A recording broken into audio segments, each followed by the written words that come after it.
A todos nos intriga hacer de detectives y descubrir al asesino, pero la obsesión con las historias de true crime pueden acabar con nuestra salud mental.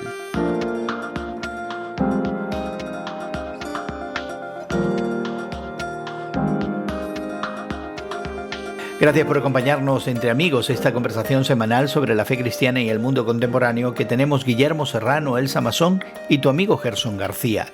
Hoy conversamos sobre los peligros del engancharse al true crime y cómo pudiera afectar la salud mental. Este género ya se ha convertido en el segundo contenido audiovisual preferido por los espectadores, solo detrás de la comedia. Interesantemente, en países como España, la principal audiencia de true crime son mujeres de más de 30 años. En ocasiones sentir miedo dentro de la casa, tener la percepción de amenazas sin motivo o incluso visualizar escenas violentas son signos de alerta para los aficionados a ese género.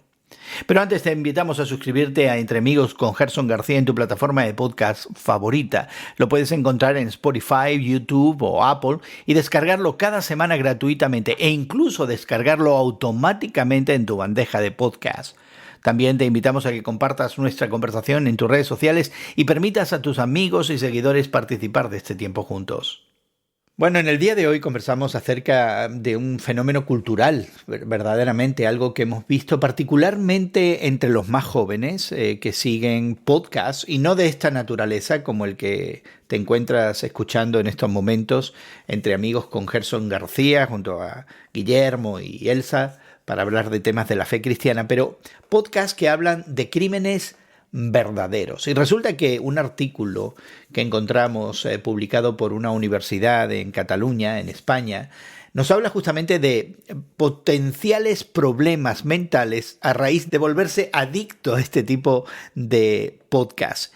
Inmediatamente que leí el artículo, queridos amigos, y disculpa Guillermo que te ponga ahora en entredicho, porque pensé en la afición que tú tienes a los misterios y a los libros de Agatha Christie.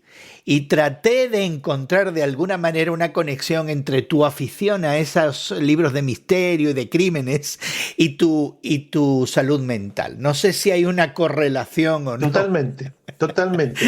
La descripción en cuanto a mi afición por la cuestión de la Agatha Christie y sus crímenes viene de antaño, viene de cuando yo era muy joven y comencé a leer sobre esas novelas extraordinarias que al principio eran solamente novelas escritas, después ya vino la cosa del cine o la televisión.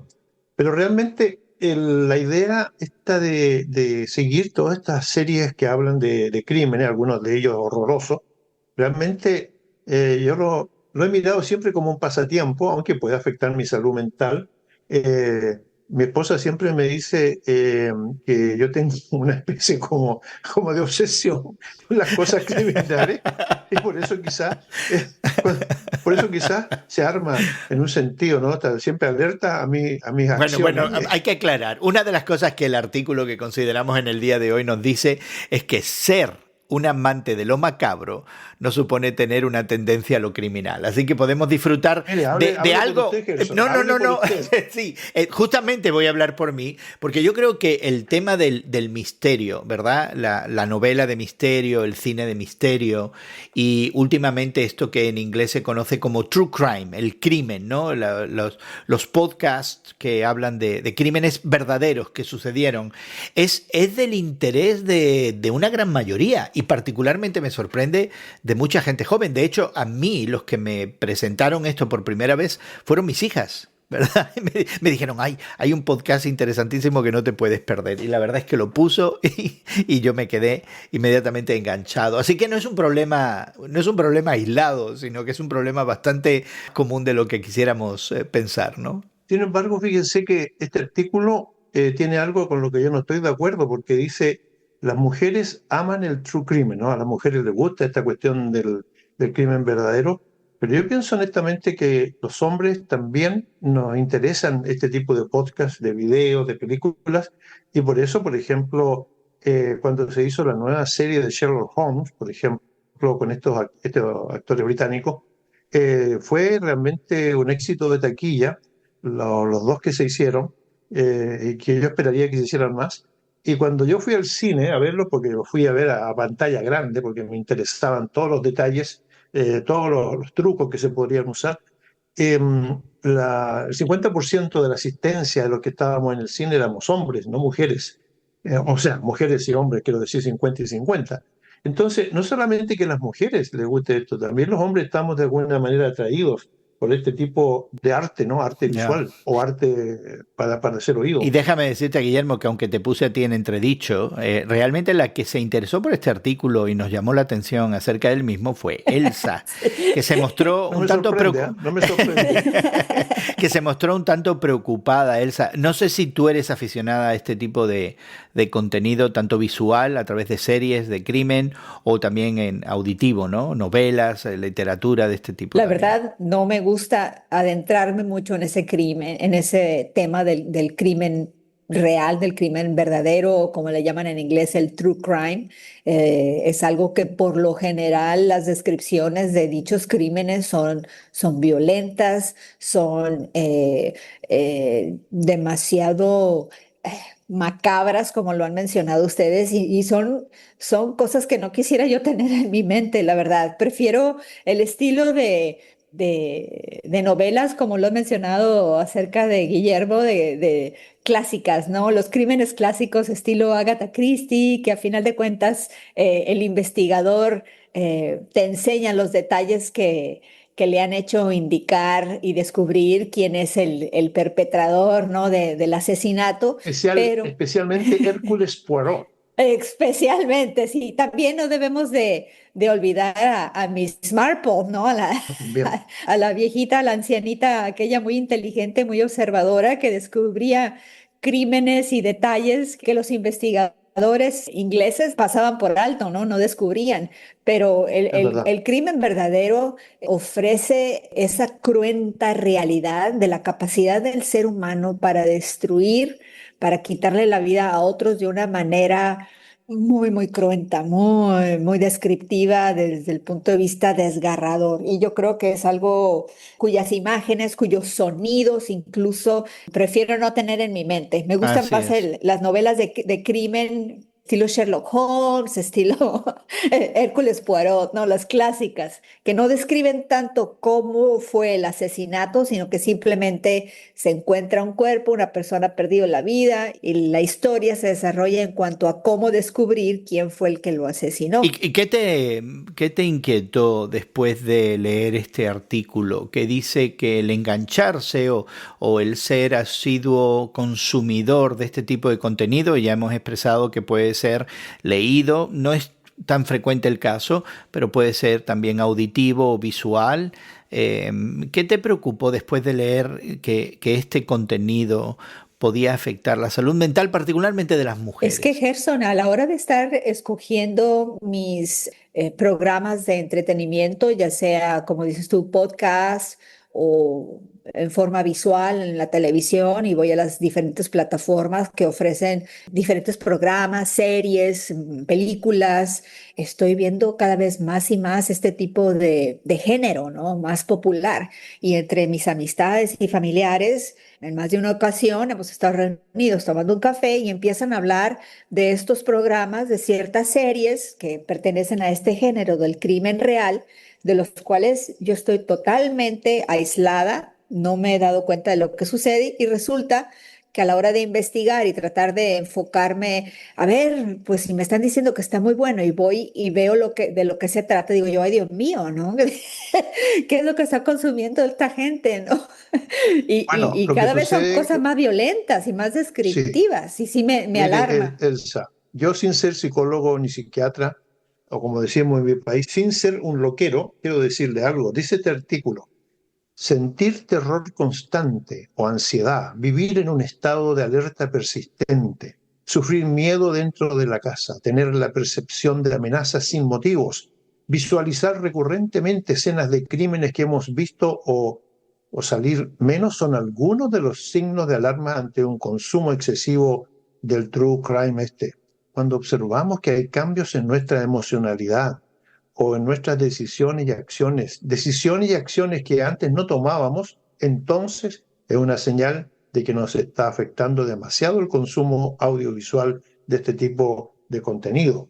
Yo creo que esa no es la situación de Elsa, porque hasta donde hemos conversado y la conozco personalmente de tantos años, nunca la he visto, qué sé yo, sentarse con la espalda hacia la pared en caso de para defenderse, o Yo sí nunca, la he o visto. nunca, o Sí. cuando hemos estado en alguna cuestión social, comiendo, algo así, nunca le he visto tomar los cuchillos así como una actitud defensiva. Así que yo creo que la actitud mental suya todavía está sana.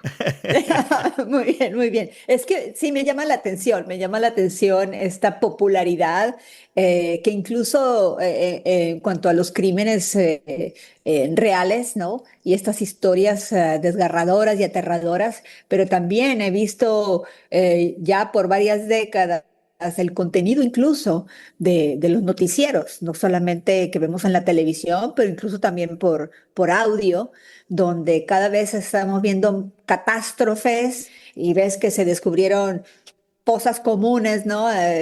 Tantas personas asesinadas se han descubierto ahí y el crimen entre mafias, en pandillas, pues está desatado y parece que el nivel de violencia en el mundo está más elevado que cuando yo era una niñita, ¿no? Vayamos a poner un poco el dedo en la llaga, porque nosotros, expresando fe cristiana, quizás con distintos matices, pero aceptando de alguna manera que hay una revelación que nos proviene de lo alto, que nos proviene de Dios y que se ha materializado en Jesucristo, estamos adheridos y enganchados, como dice el término que se usa en este artículo, a una narrativa en particular, la narrativa bíblica, ¿verdad? Que en el Antiguo Testamento, por ejemplo, en algunas ocasiones, aunque no es la nota dominante, en algunas ocasiones describe actos de violencia y llamados a la violencia, a veces justificada desde el punto de vista de lo divino, a veces simplemente como resultado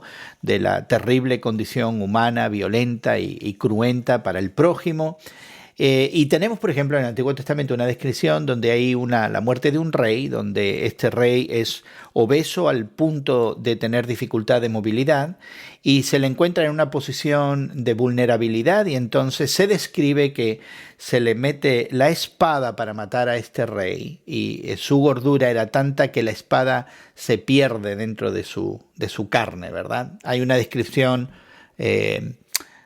verdaderamente cruenta y muy gráfica de cómo muere este hombre. Y luego vamos peor aún, vamos al Evangelio y nos encontramos en la narrativa de los 4 evangelistas, con mayor o menor detalle, el momento en el que Jesucristo injustamente es muerto, ¿verdad? Muere de una manera injusta. ¿Es esa narrativa de lo que conocemos como la pasión y muerte de Jesucristo una historia de true crime, de crimen verdadero? Wow, excelente pregunta, Lo ¿eh? es, Yo pienso que sí. lo es, y lo es porque en todos los géneros literarios en que se escribe la Biblia, Antiguo y Nuevo Testamento, está también esa idea del drama, esa idea de contar las cosas, aunque sean horripilantes, pero con detalle, con una finalidad moral al final, ¿no? Según los exegetas, según la gente que analiza todos estos textos, diciendo que hay una enseñanza para que nosotros tomemos en cuenta, no cometamos los mismos errores, qué sé yo, todo ese tipo de cosas. Pero en la Biblia existe esta idea de contar el detalle de muchas de estas cosas con una precisión maestra, en un sentido, de manera que no se llame nadie a engaño en cuanto a que el crimen como tal está también presente en la Biblia y por lo tanto refleja la condición humana, refleja el hecho de que nosotros somos sujetos que podemos cambiar, que podemos variar en muchas de las cosas que hacemos o que creemos, y en donde la salud mental, por ejemplo, para llamarlo de alguna manera, puede también estar sujeta a enfermedades, puede estar sujeta a limitaciones, a dramas y a conflictos que nos llevan a actuar de otra manera, porque de otra manera no se podrían explicar algunos crímenes horrendos que suceden o algunos intentos de crimen que hay en la Biblia, como por ejemplo cuando Saúl intenta matar a David. Y lo intenta y la Biblia lo describe porque veía Saúl que David estaba siendo más popular que él.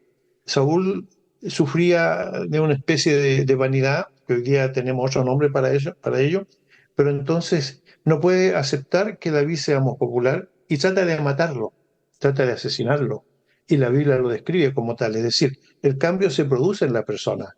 Por lo tanto, el verdadero crimen también está presente en la Biblia y no tenemos que sanitizarlo, ¿eh? No tenemos que tratar de alegorizarlo ni llevarlo a algunas cumbres de pensamiento muy elevadas porque están reflejando la condición del ser humano. Pero más concretamente, Guillermo y Elsa, la pasión y muerte de Cristo, como una narrativa a la que varios evangelistas dedican bastante, en algunos casos casi un tercio de la narrativa va en este momento donde Jesucristo, en su denuncia pública a un sistema religioso alejado de Dios, a un sistema político corrupto, a un sistema opresivo para el ser humano, pues somos testigos presenciales, ¿verdad?, a través de nuestra lectura, de este momento de crimen, porque consideramos que lo que se hace es totalmente injusto desde el punto de vista humano. Yo creo que desde el punto de vista de que es un crimen que sucedió en la vida real, sí lo es. De que podía haber sido más descriptivo, describiendo más cruentamente las heridas de Jesús, el martirio, la manera del caminar con la cruz a cuestas y el estar recibiendo los azotes, el hambre que pasó, los sufrimientos, las burlas, los golpes, ¿no?, de los soldados romanos. Podría haber sido aún más cruenta la narrativa bíblica. Como en la película La Pasión de Cristo de Mel Gibson, donde Así la narrativa es tomada literal y se expande en imaginar cómo sería todo eso, ¿verdad? Así es, lo cual me parece que pudo realmente haber sucedido de cierta manera y a lo mejor hasta fue peor. Hay una escena donde están aplicándole latigazos a Jesús y la cuerda, ¿verdad? La soga con lo que lo están haciendo tiene unos piquitos, ¿no? Y a la hora de pegarle a Jesús con esta soga en la espalda, está arrancando pedazos de su piel. Y todavía la recuerdo hasta este momento como si lo hubiera visto ayer, una película de hace más de 10 años. Creo que es necesario para la narrativa de la pasión y muerte de Jesucristo que sea de esta manera expresada, ¿no?, como tal, porque refleja la seriedad del sacrificio del Cordero que sin mancha se puso en nuestro lugar para pagar por nuestros pecados en la cruz. Si no tuviera ese grado de crueldad, ese grado de expresión gráfica, creo que podríamos de cierta manera tomar nuestro pecado más a la ligera, pero está presentado magníficamente por los evangelistas en cada una de sus expresiones. Yo estaba pensando que mientras este true crime, este género, según el artículo que comentamos en el día de hoy, que parte de un centro docente, es decir, que está avalado por algún estudio de carácter científico, ¿no?, algún estudio sociológico, dice que pudiera ser nocivo si nos enganchamos a esto. Cuando vemos este otro true crime que encontramos en el Evangelio, ¿no?, donde este ser inocente muere de una forma cruenta a manos de un imperio, no lo vemos como algo nocivo. Verdaderamente meditamos y lo consideramos y lo volvemos a leer y pensamos que es liberador. ¿Por qué? ¿Qué hace de esta narrativa que describe la muerte de este ser inocente algo liberador para nosotros? Bueno, él se lo ha expresado, ¿no? Él se lo ha expresado en el sentido de que toda esta crueldad reflejada en los evangelios sobre la muerte, sobre el sacrificio, lo que se llama comúnmente la pasión de Cristo, está reflejando en un sentido la liberación de aquellos que en esta muerte sustitutoria, porque la idea de los teólogos es que Cristo muere en sustitución de nosotros. Nosotros deberíamos estar ahí pagando por todas las atrocidades y pecados y cuestiones que nosotros conocemos de la condición humana, pero hay uno que está pagando por nosotros y entonces eso de alguna manera lo hace un gesto liberador para nuestra conciencia, para nuestra psiquis, en un sentido. O sea, vemos este crimen, verdadero crimen, ¿verdad?, como un gesto liberador en que nosotros deberíamos haber estado. Sin embargo, eso no deja de mostrar la crueldad del ser humano hasta dónde puede llegar en cuanto a infligir un castigo que puede llevar hasta la muerte a otro ser humano. Es decir, las dos cosas yo creo que no se contraponen, están ahí como una evidencia real para que nosotros saquemos un fruto, saquemos una consecuencia de todo eso. Creo que es importante recordar que la narrativa de la pasión y muerte de Cristo va aunada también a su resurrección. Entonces, no debemos separar una de la otra. Creo que la historia completa debe ser siempre contada, no quedarnos cortos como en esa obra famosísima musical, ¿no? Jesucristo Superestrella, la cual termina con la muerte de Jesús. Y cuando la vi, me encantó la música, me encantó la historia y hecha muy al estilo de los años de los hippies, ¿no? De los años 70, pero salgo de ahí y digo yo, come on, ¿no? Dejaron fuera la mejor parte de la historia. En fin, creo que la narrativa de la pasión y muerte de Jesús es liberadora precisamente porque al tercer día se abre la tumba y Él ha resucitado. Y eso es lo que nos causa a nosotros ese gozo como cristianos, esa manera de ver que después del sacrificio y de la muerte y del pago que hizo el Señor Jesús por nosotros, Él nos da camino a la vida eterna y lo demuestra con su misma resurrección. Y la Biblia, Pablo lo denomina como el primogénito entre nosotros, es el primero que ha resucitado. Y yo creo que eso es lo que nos da esa libertad, esa esperanza, ¿verdad?, en la vida nueva que tenemos a través de Él. Bueno, queremos invitarte a que explores más de este verdadero crimen que cambió la historia de la humanidad, algo que creemos verdaderamente que vale la pena. Suscríbete a nuestro podcast que encontrarás en tu plataforma de podcast favorita. Búscalo y descárgalo como Entre Amigos con Gerson García. En Apple, Google y Spotify encontrarás además los enlaces a los recursos que mencionamos en nuestra conversación en el día de hoy. Podrás dejar tus comentarios y también encontrar en nuestros archivos otros temas que pudieran ser de tu interés. Quisiéramos que compartieras en tus redes sociales y que invitaras a otros a ser parte de esta conversación. Nos haces un gran favor al anunciarnos también en tus redes sociales, compartir este tiempo juntos y encontrarás enlaces a nuestras redes sociales al descargar nuestro podcast en tu plataforma favorita. Agradecemos a nuestros equipos técnicos en México y Estados Unidos que hagan posible que esta conversación llegue hasta ti. También le agradecemos mucho a Elsa Mazón y Guillermo Serrano el tiempo que nos dan para conversar de estos temas. Y tu amigo Gerson García se despide de ti hasta otro momento en el que nos unamos a conversar entre amigos. Entre Amigos con Gerson García es producido por Eventual Media y distribuido por Radio Moody para ministerioreforma.com.